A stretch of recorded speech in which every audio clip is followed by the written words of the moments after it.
주님을 찬양합니다. 아멘. 네, 우리 옆에 분 한번 인사할까요? 4월에 벚꽃이 너무 예쁜데 벚꽃이 당신만 못합니다 라고요. 한번 인사하겠습니다. 시작.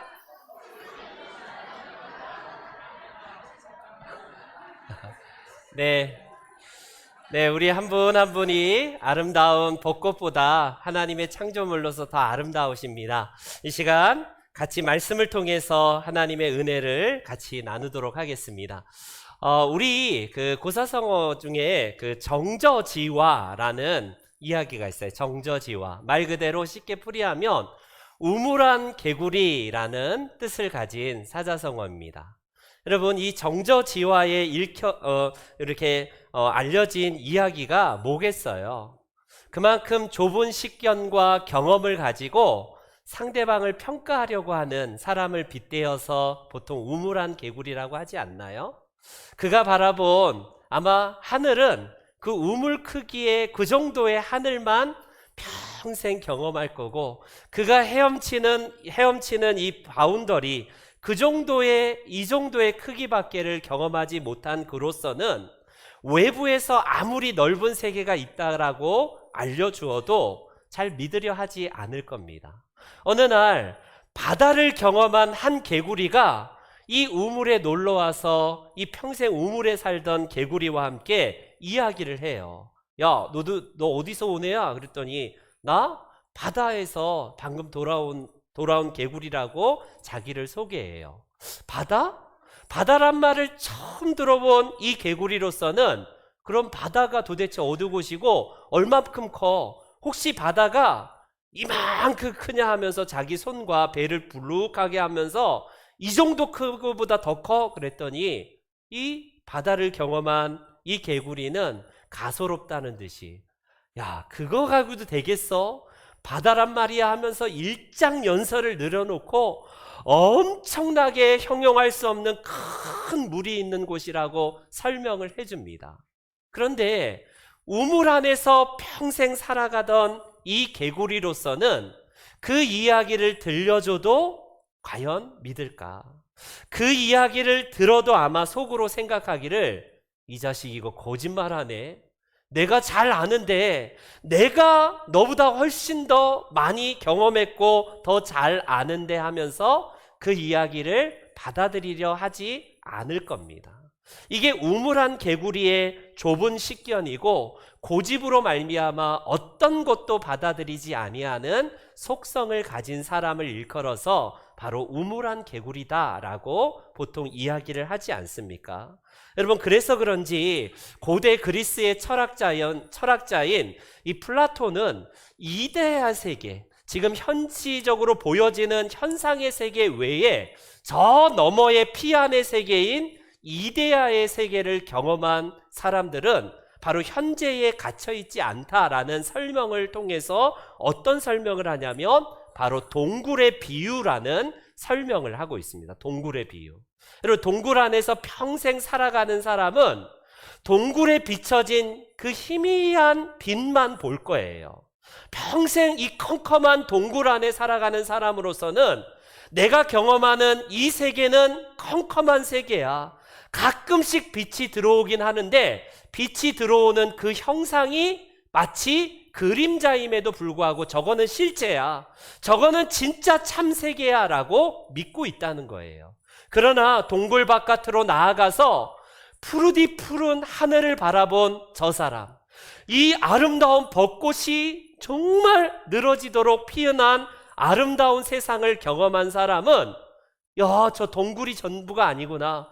진짜 보여지는 이 세계는 저 동굴 안의 세계가 아니라 내가 경험한 이 바깥의 세계구나 라는 것을 이야기를 할 겁니다. 그래서 얼른 들어와서 복음을 외치겠죠. 야, 여기가 전부가 아니야. 내가 경험한 저 세상이 진짜 세계야 라고 이야기를 해봐도 동굴 안에서 평생 캄캄한 곳에 살던 사람들은 그 말을 받아들이지 않을 겁니다. 여러분, 이게 바로 세상 사람과 그리스도인들의 차이 아닐까요? 우리가 지난 주일에 부활주일이고 오늘 부활절 두 번째 주일이에요. 부활을 경험한 우리로서는요, 그 실체를 다 알 수는 없지만 예수님의 부활이 곧 우리의 부활이고 우리가 거듭난 존재로서 이 땅에 살다가 끝나는 존재가 아니라 다시 부활할 것을 믿는 우리 하나님의 백성들입니다. 그렇기 때문에 좁은 개구리, 이 우물 안의 개구리가 아니라 하나님의 무한대의 그 자유와 그 복음을 통하여서 은혜를 경험한 자예요. 그렇기 때문에 세상 사람들과는 완전히 다른 차원의 세계를 경험하고 오늘도 살아갑니다. 그렇기 때문에 이 세계가 있다는 사실을 우리가 복음을 전하는 거 아니겠어요? 여전히 그들의 마음은 동굴 안에 갇힌 사람들처럼 무슨 소리야? 죽으면 끝나. 이 세상에 뭐 있어? 라고 하면서 그 복음을 거부할지도 모르겠습니다. 어찌되었건 우리의 믿음이 바로 이 동굴 안에 갇혀있는 사람의 믿음이 아니라 동굴 바깥에 있는 세계를 경험한 사람처럼 부활을 경험한 사람의 특징은 이런 영광을 맛보고 살아가는 거예요. 그런데 안타깝게도 우리의 그 믿음과 그 놀라운 은혜에도 불구하고 그 믿음이 관념화될 때가 찾아옵니다. 신앙생활이 패턴화가 되고 어떤 루틴이 딱 자리 잡히면 더 이상 내가 경험한 것이 최고라고 생각하여서 남의 이야기를 듣지 않아요. 놀랍게도 안타깝게도 신앙인은 날마다 새롭게 돼야 되고 날마다 의에는 어린아이가 되어야 된다고 하잖아요. 아이들은 배워갑니다. 늘 순수하고 늘 하나님의 말씀을 사모하는 마음이에요. 그러나 신앙이 패턴화가 되고 고착화되는 순간 어떻습니까? 잘 안 들어요. 잘 안 들읍니다. 우물한 개구리의 이야기는 남의 이야기, 예수 안 믿는 사람들의 이야기가 아니라 내 이야기가 될 수 있다는 사실을 여러분 먼저 염두에 두십시오.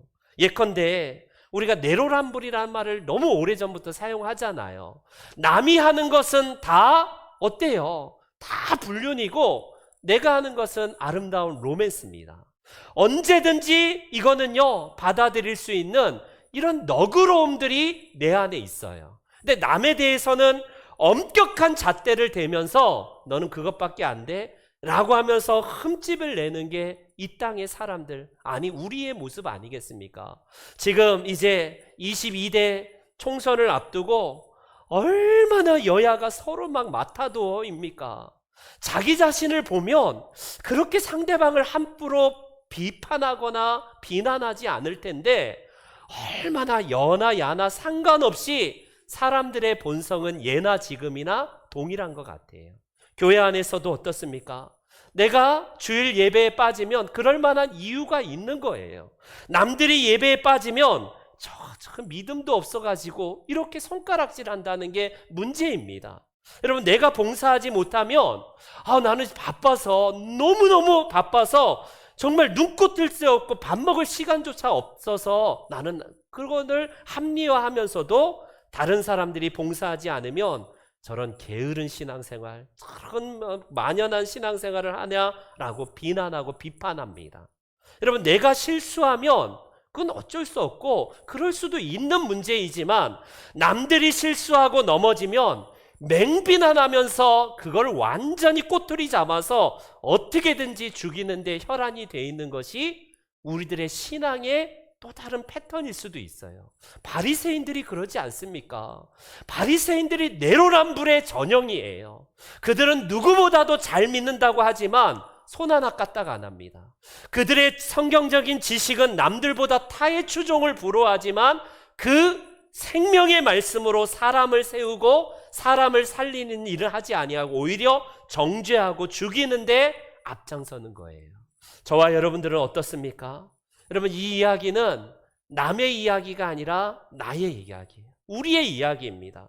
그렇기 때문에 우리의 죄성으로 오염된 우리의 본성은 어떠냐면 날마다 그 패턴과 습관화가 되기 쉬워요. 여러분, 이 아침에도 예배드리는 이 자리에 오실 때에 꼭 앉는 곳에 앉잖아요. 왜 그런지 모르겠어요. 앉는 곳에 죽으라고 앉으세요. 그냥 1년이 지나도 아마 50년이 지나도 그 자리는 내 자리야. 제가 한번 어떤 모습을 봤냐면 그 자리에 어떤 처음 온 분이 딱 앉아 있는데 한 분이 오셔서 턱으로 말하기도 귀찮은 거예요. 비켜. 그 자리는 내 자리야. 이런 게 우리의 본성이라니까요. 여러분, 이거는 뭐 비본질적입니다. 뭐 그럴 수 있어요. 그런데 문제는 뭐냐면 우리의 그 본성과 이 나쁜 습관이 여러분 본질의 문제라면 여러분 이거 다시 생각해 봐야 되지 않겠습니까? 그런 것을 우리가 바꾸기 위해서 함께 지금 우리가 습관 시리즈를 하고 있는 것 아니겠습니까? 습관은 제가 첫 주부터 계속 말씀드리지만 우리 삶의 그냥 일부분의 영역이 아니라 우리 삶을 규정하는 완전히 또 다른 나의 자아라고 할 수 있어요. 지금 나의 이 모습은 내가 그동안 패턴화되고 습관화된 모습에 총화된 내 모습을 지금 살고 있어요. 어떻습니까? 내가 운동이 습관화된 사람은 아무래도 더 건강하고 슬림하고 정말 더 멋진 삶을 사는 게 당연해요. 천목사처럼 게을러 갖고 피둥피둥 살만 찌고 이 보암직도 하고 먹음직하는 모습으로 보면 그게 삶의 패턴이 됐다는 하나의 방증이 아니겠습니까? 여러분 어때요? 우리는 하나님 앞에서 이 거룩한 습관을 통하여서 우리의 낡고 우리의 오래된 구습을요 바꿔야 된다라고 우리가 지금 말씀을 듣고 있지 않습니까? 우리는요 어떤 거룩한 습관을 가져야지 우리가 신앙적인 본질을 방해하는 이 모든 옛 구습을 벗어버릴 수 있을까요? 아우 목사님 나는 이거 왜 이렇게 습관화되고 안 되는지 몰라요. 그거 끌탕하고 그거 묵상하고 안 되는 것만 생각하는 것으로는 안 바뀌어요. 여러분 이걸 적극적으로 바꾸십시오. 완전히 패러다임을 시프트해야 돼요. 어떻게? 내가 안 되는 습관을 묵상하고 안 된다라고 하지 말고 하나님 안에서 거룩한 습관을 계속 드리고 내 몸을 쳐서 복종하는 게 필요하다라고 말씀을 드렸습니다. 여러분 그런 면에서 예수님은 우리에게 모델이 되세요. 예수님은 그의 발자취를 따라오게 하려고 본을 보였노라라고 말씀을 하십니다. 우리는 여러분 누군가의 대단한 목사가 우리의 모델이 될 수 없어요. 첫 목사가 여러분들의 믿음의 모델이 될 수 없습니다. 바울이나 대단한 어떤 다윗이 우리의 믿음의 사표가 될 수 없습니다. 우리의 참된 모델은 예수님이세요. 그러기 때문에 그분의 발자취를 따라서 그분이 어떤 거룩한 삶을 살아가는지를 우리가 한 주 한 주씩 보는 거 아닙니까? 비록 지난 2주 동안은 절기의 설교를 했지만 다시 4번째 예수님은 어떤 습관을 가지셨는가? 바로 예배 습관을 가지셨다라고 본문은 말씀합니다. 그분이 기도와 더불어서 전도와 더불어서 가는 곳마다 그 하나님께 순종하고 부모님께 순종했던 습관과 더불어서 예수님께서는요 바로 하나님께 예배하는 습관은 절대로 타협하지 아니하고 놓치지 아니하고 살아가셨다라고 말씀을 드릴 수 있습니다. 예수님은 오늘 본문에서 16절에 이렇게 시작이 되는데 16절 말씀을 같이 한번 읽어봅니다. 시작. 나사렛에서 이르사 안식일에 늘 하시던 대로 회당에 들어가사 성경을 읽으려고 서심해. 아멘. 여기서 주목해야 될 단어가 뭐냐면요. 늘 하시던 대로. 늘 하시던 대로. 예수님은 하나님의 아들이자 그분은 하나님이시기 때문에 경배받으실 분입니다. 그분은 이 땅에 오신 하나님의 현현이시지만 그분은 인성을 입으신 몸으로서 그분은 어렸을 때부터 늘 하시던 대로 안식일, 즉 오늘날로 말하면 주일만 되면 예수님은 늘 회당, 교회에 가셔서 그분은 예배를 드리셨다라고 본문은 말씀합니다. 여기서의 영어 성경을 보니까 이 늘 하시던 대로가 습관대로라는 이 단어거든요. 영어에 2가지 습관이라는 단어가 있는데 하나는 보편적으로 사용하는 habit입니다. habit. 그리고 2번째가 custom이라는 습관이 있는데 첫 번째 habit이 보편적으로 사용되는 습관이에요. 이 습관은 약간의 차이가 있는데 어떤 사람이 그 몸의 행동으로 익힐 때까지 가끔씩 자기가 모르게 하다 보니까 내 몸에 체득된 습관을 일컬어서 바로 이 헤빗을 사용합니다.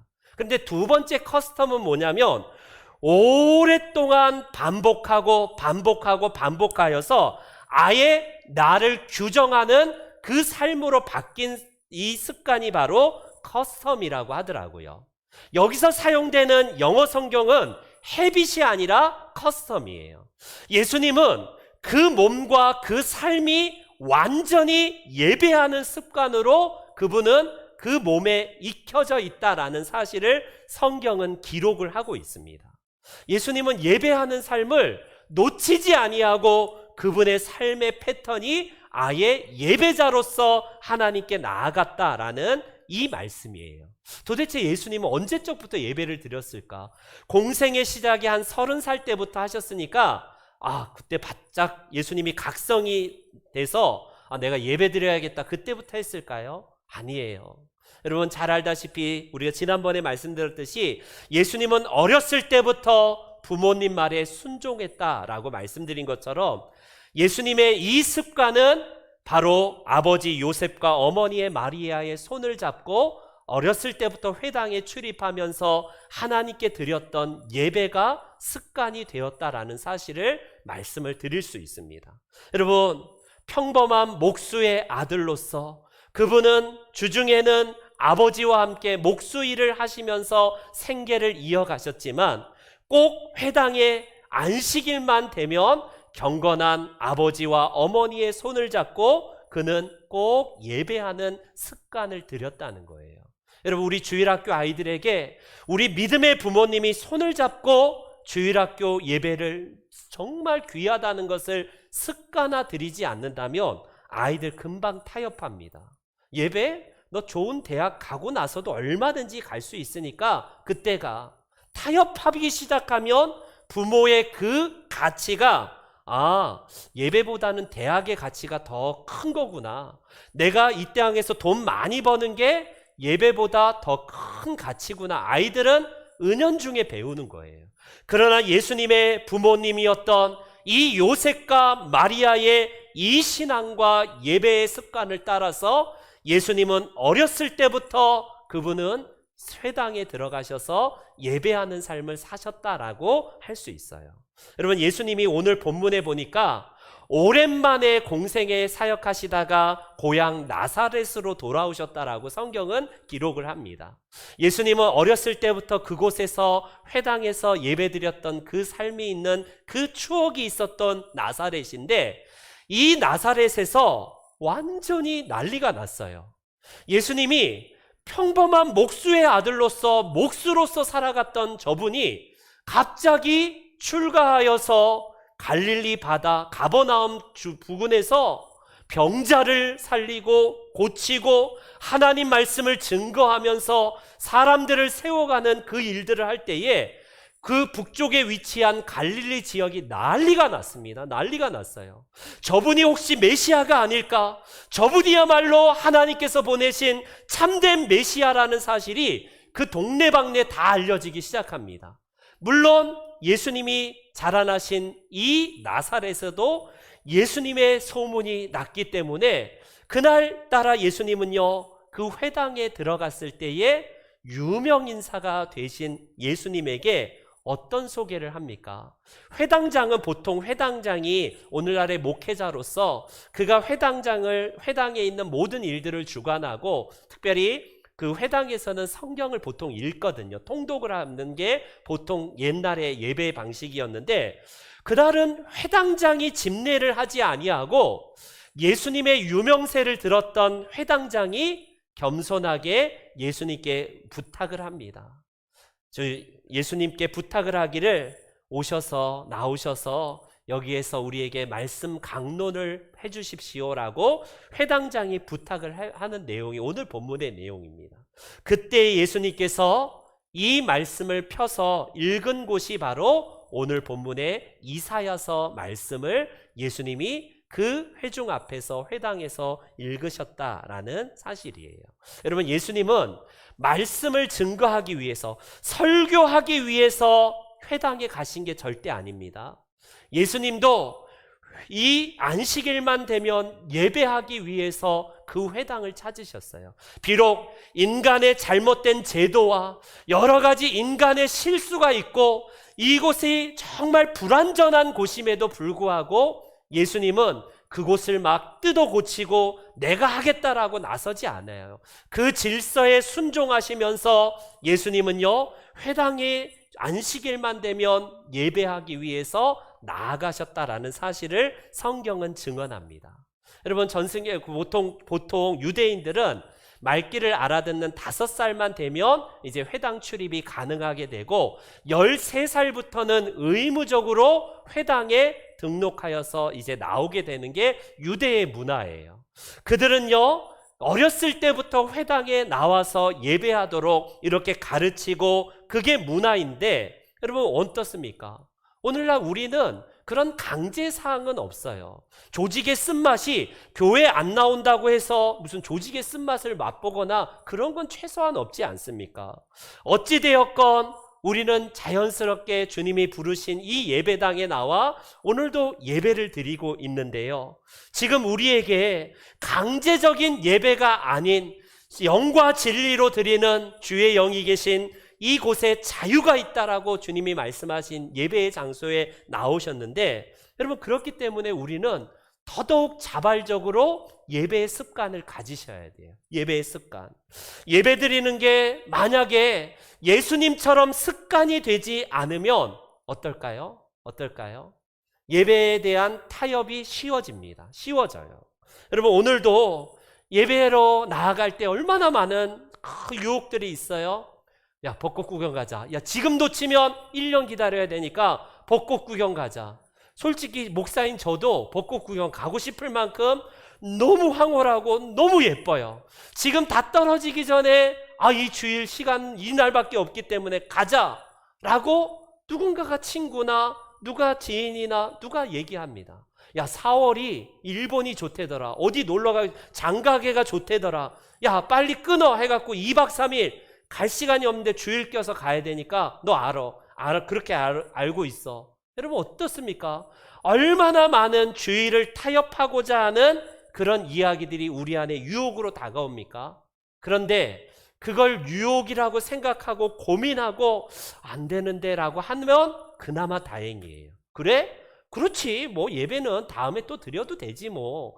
예배 뭐 또 안 빠진다고 내가 평생 예배 드려봤지만 바퀴 펑크 난 적 한 번도 없다. 뒤로 깨서도 한 번도 코 깨진 적이 없다라고 우리는 그렇게 생각을 해요. 여러분 그렇지 않나요? 주의를 빼먹을 만한 상황이 가끔씩 찾아와요. 친구들, 우리 가정의 어떤 일들, 그리고 여러 가지 애경사나 그리고 여행 가는 문제들, 이런 문제로 인하여서 참석해야 되냐 말아야 되냐 고민과 갈등이 있을 때가 있습니다. 여러분 왜 그래요? 우리에게 있어서 이런 제안을 쉽게 하고 또 쉽게 우리가 받아들이는 이유는 이미 그 접점선이 무너졌다는 반증이에요. 여러분 우리에게 있어서 매년 봄만 되면 지금쯤 되면 이제 상춘객이 막 벚꽃이다 뭐다 어디 수선화가 좋다 어디가 예쁘다 막 가는 시기 아닙니까? 여러분 많이 다니세요. 단 주일은 하나님의 날이라는 사실을 꼭 기억하십시오. 여러분 우리가 하나님의 백성으로서 우리가 별로 그냥 다음에 또 드리면 되지. 예배는 매 주일마다 있는데 애경사에 빠지면 이거 인간 취급도 안 하더라. 회사에서 나를 정말 잘해준 사람 한번 그좀 갔다 오면 다음 주에 예배 드리면 되지. 얼마나 우리가 쉽게 생각하고 쉽게 넘어가요. 여러분 결혼식에 참석한 분들의 이야기를 들어보면 참 타당합니다. 그 사람은 나의 결혼식에 내 자녀들 결혼식에 왔는데 내가 어떻게 예배 간다고 그렇게 말하고 나는 그럴 수 없어요. 그 사람 봐서라도 내가 꼭 가야 됩니다 라고 말씀하시는 분들이 있습니다. 여러분 그래요. 인간의 사회의 인간관계에서 꼭 필요한 그것이 꼭 우리에게 있어야 되는 거 맞습니다. 그러나 하나님을 기쁘시게 하랴, 사람을 기쁘시게 하라. 더 말하는 분들은 뭐냐면 내가 그런 곳에 안 갔다가는 사람 취급 안 하더라, 인간 취급 안 하고 완전히 왕따 시키더라. 여러분, 이렇게 이야기할 때 그 말이 두려워서 실제적으로 그래서 여러분 예배를 자꾸 타협하고 있지는 않습니까? 여러분, 반대로 한번 생각해 보세요. 그렇다면 여러분, 천 목사는 완전히 인간 취급 못하는 쓰레기라고 할 수 있어요. 쓰레기라고 할 수 있습니다. 저는 평생 딱 한 번 주일 성수를 어긴 적이 있어요. 어긴 적이 있습니다. 청년 시절에 제가 너무 고민되는 시기에 한 번 막 방황하다가 한 번 딱 안 드린 적이 있는데, 어찌되었건 우리는요 어떻습니까? 이 예배의 타협이 쉬워지는 게 뭐냐면 상대방도 나를 볼 때에 쟤 교회 다니지만 그 예배 그렇게 크게 중요하게 생각하지 않더라, 이렇게 이미 상대방도 알고 있어요. 나도 그렇게 알고 있는데 놀라운 거는 예수 믿지 않는 그 지인들, 친구들, 가족들이 야, 너 예배 잘 빠지던데 오늘 빠지고 오늘 어디 가자, 놀러 가자, 쉽게 이야기할 정도로 우리의 그 경계선이 무너지지 않았는지 보십시오. 여러분, 우리에게 있어서 어떻습니까? 저도 동창회 와라 중학교, 고등학교, 대학교, 대학원 매번마다 막 동창회 오라 하면 어때요? 매번 주일이요. 대부분 주일입니다. 그러면 못 간다라고 미안해라고 이렇게 얘기하면 이제는 아예 그냥 제쳐놓자, 이렇게 제쳐놓자 하지, 저 인간 쓰레기니 저 인간 구실도 못하는다는 둥 이런 흠이나 이런 욕은 하지 않는다는 거예요. 아예 여러분, 애경사 같은 거는 저 같은 경우는 미리 찾아뵈거나 아니면 미리 인사해서 미리 관계로서 양해를 구한다면 훨씬 더 좋은 인상을 받지 않겠습니까? 어찌되었건 여러분, 내가 주일 예배만큼은 결코 빠지지 않겠다, 하나님께서 나에게 습관화되는 이 마음을 주신다면요, 타협이 그렇게 쉽지가 않아요. 이거 그냥 너무 어렵지 않습니다. 우리에게 있어서 예배라는 이 딱 고척화 돼버리면요, 다른 것들이 흔들리지 않습니다. 주일은요, 주말이 아니에요. 주말. 우리 모든 사람들은 주일을 주말로 생각합니다. 위켄드라고 생각해요. 금요일, 토요일, 주일까지 연장 우리 휴무일로서 즐기는 날로 생각하지만 여러분, 달력에 보세요. 달력의 첫날은 주초이고 주일로 시작됩니다. 주일은 가장 첫날로서 하나님께 드리듯이 나머지 날도 하나님과 동행하겠다는 일종의, 여러분, 이 날이 정말 모델의 날이 되어야 되는 그 날입니다. 어떠한 경우라도 이 말씀을 잊지 마십시오. 2000년 전에도 교회 안에 사람들 중에 이런 사람들이 있었다고 해요. 히브리서 10장 25절 말씀, 이런 말씀이 나옵니다. 10장 25절. 네, 집사님 한번 틀어주시죠. 같이 함께 읽습니다. 시작.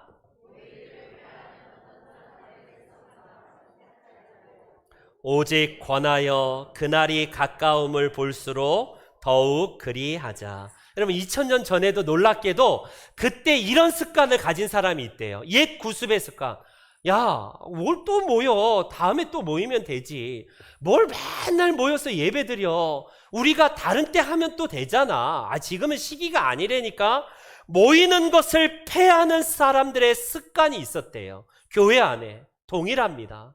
오늘날에도 남들에게 자꾸 권하진 않지만 내가 무너져 있다면 그곳에서 여러분 거룩한 습관을 들이기 위해서 몸부림치셔야 돼요.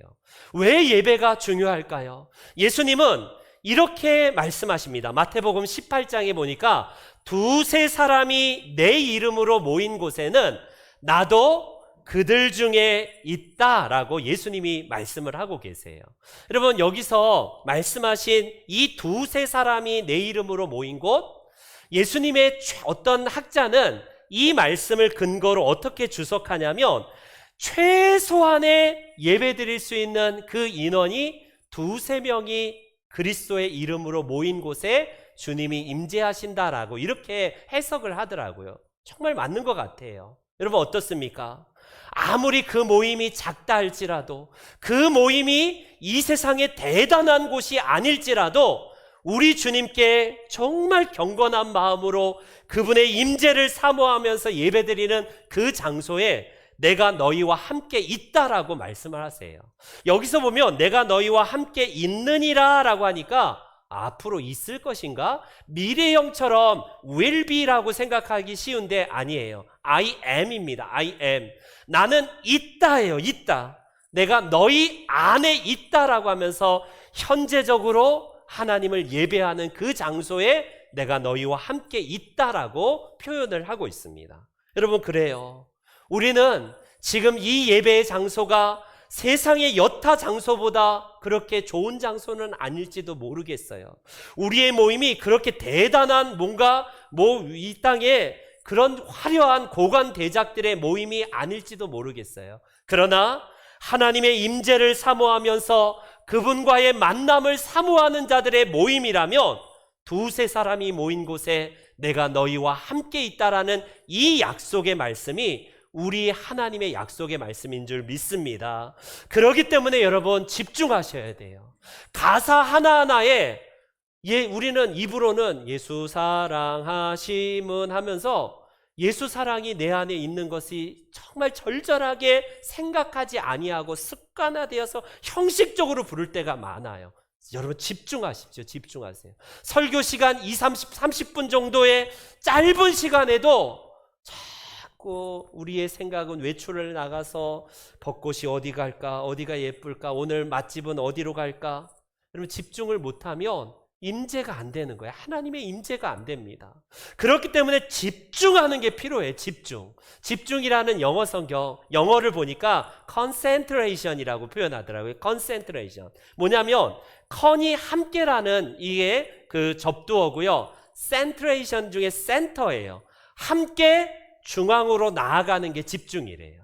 예수님이신 그분의 보혈 앞에, 그분의 보좌 앞에 우리가 두세 사람이 함께 집중하여서 나아간다면 하나님은 이곳이 초라한 곳일지라도 하나님의 임재가 거하는 거룩한 지성소가 될 줄 믿습니다. 그분이 하나님께 아뢰는 기도는 이 땅의 사람들은 몰라줄지라도 하늘의 왕이신 우리 하나님께서 그의 신음소리조차도 들어주시고 응답하셔 주실 줄 믿습니다. 그렇기 때문에 예배가 여러분 거룩한 습관으로 자리하기 위해서 여러분 타협하시면 안 돼요. 내가 못된 습관, 옛 구습을 자꾸 안 해야 되는데 그거 생각하지 마시고 새로운 거룩한 습관을 예수님처럼 계속 몸에 배이도록 여러분 훈련하시고 내 몸을 쳐서 복종하셔야 돼요. 이제 결론을 맺겠습니다. 우리는 예수님을 따라서 습관 이제 시리즈로 계속 설교를 듣고 있는데 그분은 우리의 단지 말씀만 하시는 좋은 선생으로 끝나시는 분이 아니에요. 예수님은 반드시 말씀하심과 더불어서 우리에게 모델이 되셔서 그분은 미리 먼저 선행하시고 실천하시고 순종하신 분이 예수님이십니다. 야, 너 이렇게 저렇게 이게 세상의 방식이라면 예수님은 먼저 예배드리시고 예배하는 나를 본받으라. 순종하시면서 너희들도 순종하라. 하나님께 기도하면서 너희들도 기도하자. 예수님은 전도하시면서 같이 나와 함께 전도의 자리로 나아가자. 예수님은 꼭 먼저 실천하셨던 분입니다. 바라기는 우리 귀한 우리 신명종안교회 성도 여러분, 우리가 누구를 닮겠어요? 이 세상에 위인들 닮은 사람들 많지만 한계가 있습니다. 그러나 우리의 거룩한 습관을 들이기 위해서 예수님처럼 기도하시고 예수님처럼 전도하시고 순종하시고 오늘 본문처럼 예수님처럼 습관을 예배드림을 통하여서 드리심으로 말미암아 이 하늘의 복과 이 땅에 기름진 복이 가득한 그 복을 누리시기를 주님의 이름으로 축원합니다.